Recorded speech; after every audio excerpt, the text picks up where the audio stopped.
देखिए, आजकल लोग जो है मेरे ख्याल से सबसे ज़्यादा लोग परेशान होते हैं कि धनदायक योग कैसे बनते हैं कुंडली के अंदर में। आज हम उसके संबंध में आपसे डिस्कस करने वाले हैं।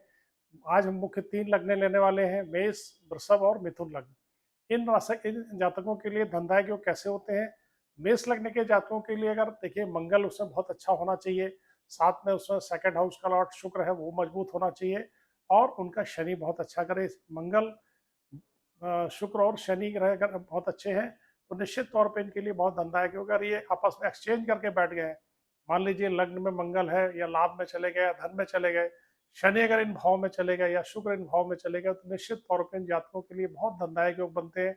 और मेष लग्न के लोगों के लिए बहुत धन की स्थिति रहती है और इनको अपने ससुराल से भी बहुत धन प्राप्त होता है। इनकी पत्नी से भी धन की प्राप्तियां योग बनते हैं, विवाह के बाद भी बहुत तरक्की करते हैं और बहुत धनदायक योग बनते हैं। साथ में इनके देखें पंचमेश और भाग्येश की स्थिति कैसी है वो भी बहुत अच्छा है। सूर्य और उसके गुरु की स्थिति देखना चाहिए, गुरु का बलवान होना बहुत आवश्यक है मेष लग्न के लिए।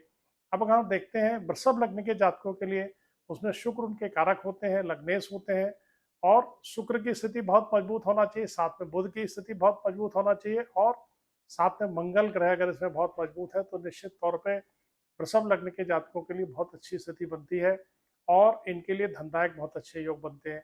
इनमें अगर ये आपस में एक्सचेंज करके बैठ जाएं वृषभ लग्न में तो ये निश्चित तौर पे इनके लिए बहुत लाभदायक बनते हैं। साथ में अगर बुध की स्थिति बहुत अच्छी है और शनि की स्थिति बहुत अच्छी है तो निश्चित तौर पर इन जातकों के लिए बहुत बढ़िया रहता है।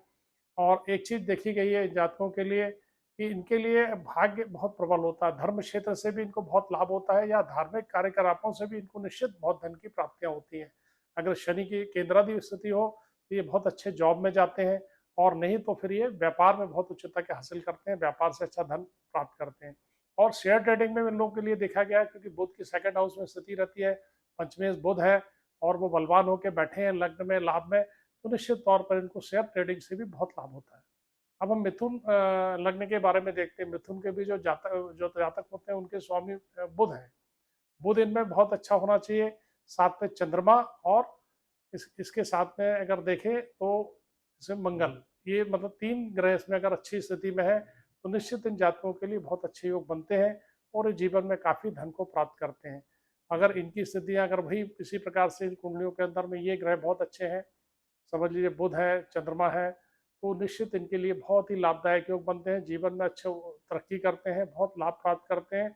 साथ में एक चीज देखी गई कि जो मिथुन लग्न के जातक होते हैं ये शेयर ट्रेडिंग के लिए बहुत बढ़िया होते हैं या मीडिया के क्षेत्र में या जो एडवर्टाइजिंग के क्षेत्र में या व्यापार के क्षेत्र में बहुत अच्छा काम करते हैं, पर इनको एक सहयोगी की आवश्यकता होती है और ये इस तरह के कार्य करें जिसमें इनको कमीशनिंग का काम हो, लाइजनर बहुत अच्छे होते हैं, उस संबंधी कामों में इनको बहुत सफलता प्राप्त होती है, तो इनके लिए धनदायक योग बहुत बढ़िया बनते हैं।